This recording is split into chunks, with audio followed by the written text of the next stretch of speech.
My mom would be at all my sporting events. Let's say I was playing football, okay? My mother would be on the sidelines, and if the play on the field started going one way, my mother would run along like, Mark, get him, get him. I'd be like, oh my gosh. I'd get in the huddle with the other guys. They go, Mark, is that your mother? I go, no, I never saw her before in my life. See, the greatest gift my mother ever gave me, she believed in me. I have overdosed on drugs on 3 occasions where I should have been dead. But I believe I was kept here for a reason. You show me your friends, I will show you your future. How do I know this? I hung out with losers, and I became the biggest loser of them all because I gave up everything I dreamt about as a little boy because of who I chose to surround myself with. My friends would drive me home at 2, 3, 4 in the morning. We'd be drunk and high, laughing in the car. We'd pull up in front of my house in New York. They go, Mark, the light's on. I go, oh man, my mother's up. See, my mom wouldn't go to bed until she knew her son was still alive. I'd walk in, she'd say, hi Mark, how was your night? I go, it was good, Mom, I'm just gonna go to bed. She goes, can I talk to you for a minute? I go, Mom, I'm tired, I'm just gonna go to bed. She goes, Mark, I haven't seen you all day and all night. Can I please talk to you? I said, man, just leave me alone. You bug me. I'd slam my bedroom door on the one person who believed in me. I was on a worldwide tour and we were wrestling overseas in Japan. After my wrestling match, I went upstairs in my hotel room and I fell asleep. There was a knock at my door at 3 o'clock in the morning. I got out of bed and I looked through the safety window and I could see it was a Japanese promoter. So I opened the door and he said, Mark, you need to call home. There's been an emergency. I went and got on the hotel room phone. I called back to the United States. I said, hey, what's going on? They said, Mark, I don't know how to tell you this. I said, just tell me what happened. All of a sudden they started crying. They go, Mark, I can't tell you. I said, just say it. They said, Mark,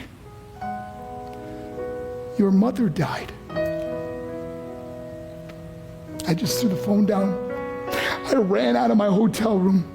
I took the elevator to the lobby, and when the doors opened up, I just ran out into the street. I mean, there was no cars, there was no people. It was 3 o'clock in the morning. And I walked down the middle of a street in Hiroshima, Japan, and I remember looking up and just saying, Mom, I am so sorry. I flew home for her funeral, and I was so nervous to walk up to her casket, so I just stood way in the back. And I kept looking from a distance. I kept thinking to myself, Mom, please wake up.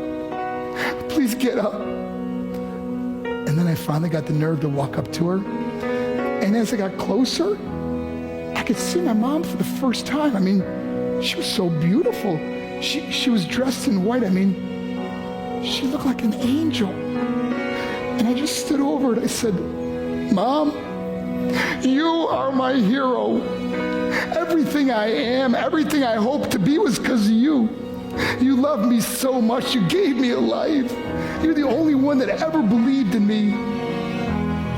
How did I repay her?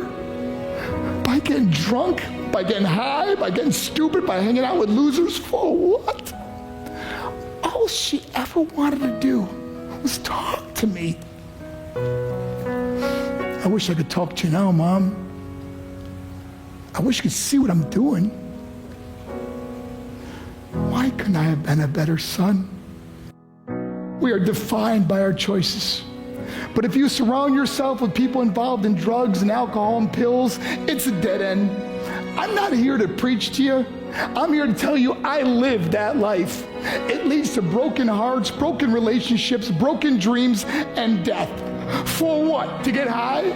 If you have a mother or a father, when you go home, tell them how much you love them. See, my whole life was about being rich and famous. I had to be a millionaire. I had to win the race. I had to win the race at the expense of my marriage, my family, my friends. For what? To be all alone in the world? I learned what is truly important, and that is how precious this gift of life is, and our families, and how quickly it can be taken away.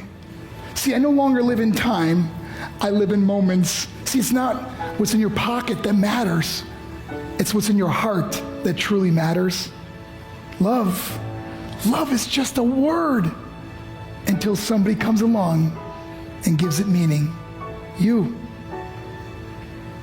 the meaning.